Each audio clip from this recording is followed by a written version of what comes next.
So growing up, I sound like an old head. I'm only 17. But growing up, I always had a problem with identity. I never really knew what I was, what I standed for.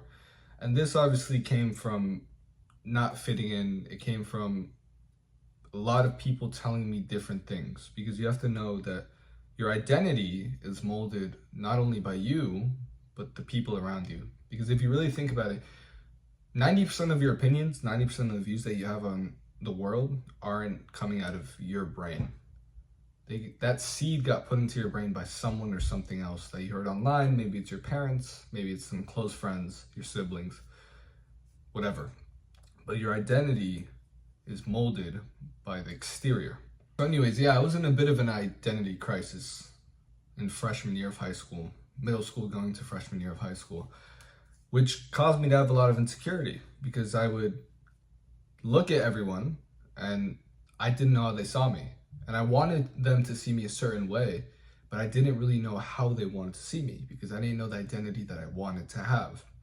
And this is where I got the social anxiety of, what do they think of me? Do they like me? Do they not? Because I wasn't confident in my own identity. I didn't even know what I wanted my identity to be. And if we extrapolate this to the world right now, I think this is an underrated problem, especially in young men. This is why we see furries, and we have people changing their pronouns to Zeek Zims, and we think that we can be dogs, because your identity can be whatever you want it to, right? Yes and no. The confusion around this comes from not knowing what your identity is. So what is identity? Identity is the qualities, beliefs, values that a person has that distinguishes you. What makes you different from others? What separates you? Is it that you're a furry? Is it that you are disciplined? Is it that you are insecure, or that you have depression? Because all these things that you say to describe yourself are building your identity. And yes, you can change your identity. I'll explain what I mean by this.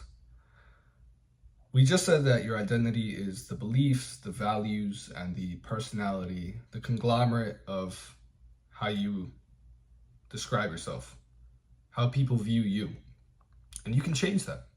You can go from having the identity of being a fat person and making that your whole personality, because when you were young, you were very fat and everybody knew you as that. And every time you would look in the mirror, the first thing that you would see was that you were very fat. And you would look at your big belly and say, yep, I'm just a fat person. Not, I'm a disciplined person, not, I am a funny person, I am a fat person. So your identity was that you were fat. This can be changed. You could say, I am a person that works out, because you don't have to be skinny to work out. You don't have to be in shape to work out. You can be fat, but be trying to change it. You can be fat, but say, I am disciplined, because I am trying to change that. My point is, you can change your identity. You can mold it. Now, what does this do for you? Well, let's take the example of the fat dude. So it's a fat little kid. He's fat because his Latino mom always told him to eat more tamales.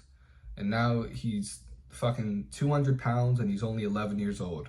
And on the other side, we have the same fat kid. Now, this fat kid has the mentality and the identity that he's fat. And the reason he is fat is because his mom fed him tamales, and he has no self-control, and he has no discipline, and his friends call him fat, and his family calls him fat, and all girls look at him and they reject him because he's fat. So he is fat. And now we have this one. This fat guy is fat.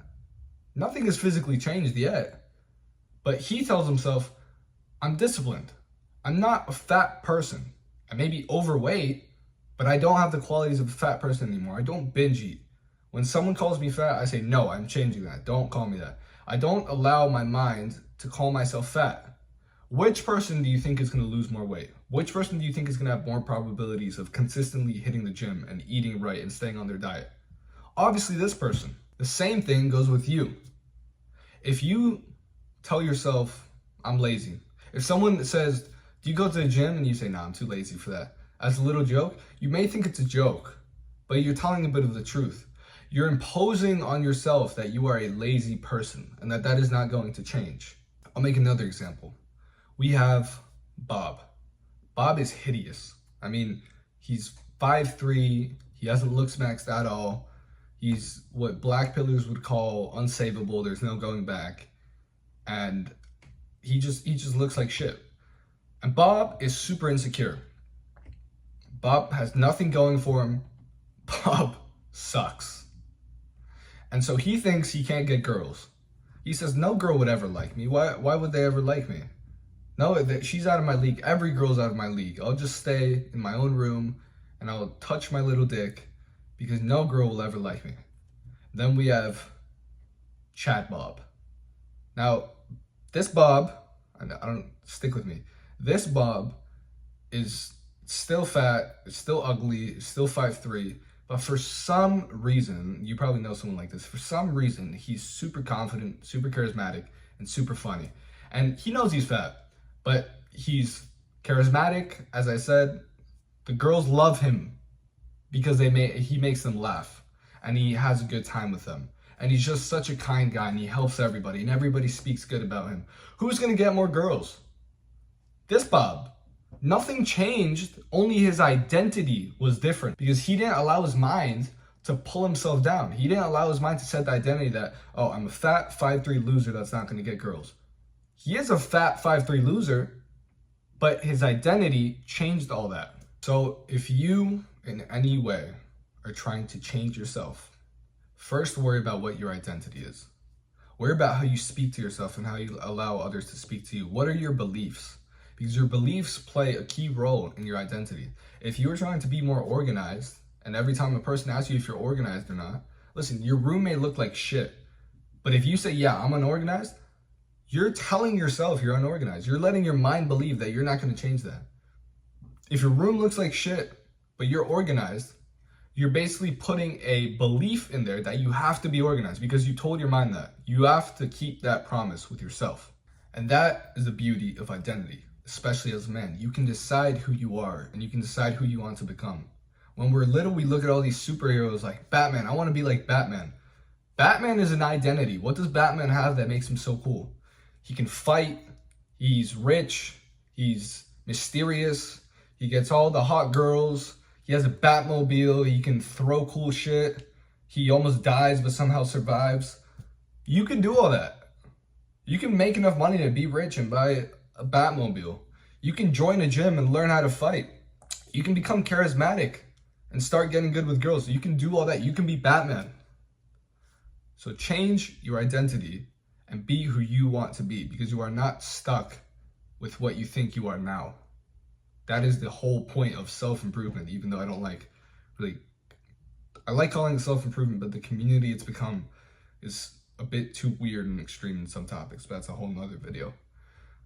But you can decide who you want to be because life is like a game. Just choose your character. Anyways, quick little yap. Look over. Boom! Stop looking the other way. I've done this every video and you don't learn.